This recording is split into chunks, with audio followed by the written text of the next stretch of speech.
Dubtes que es poden generar sobre l'estat d'alarma a l'estat espanyol. Podem sortir al carrer?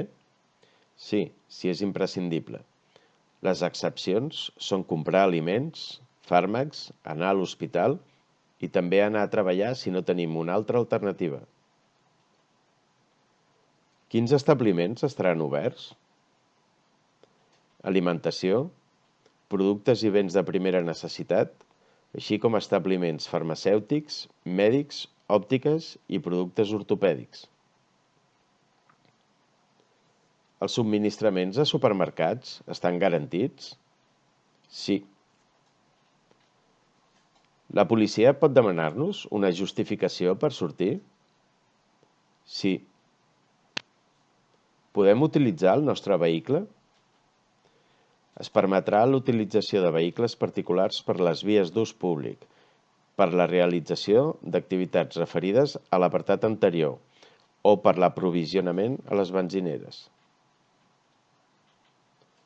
Està garantida la neteja en el transport? Els vehicles es netejaran amb desinfectant diàriament.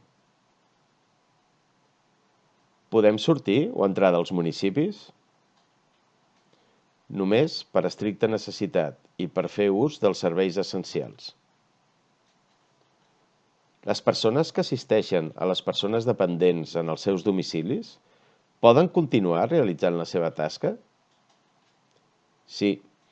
L'atenció a vulnerables com persones grans, menors o persones amb discapacitat està recollit en el Reial Decret.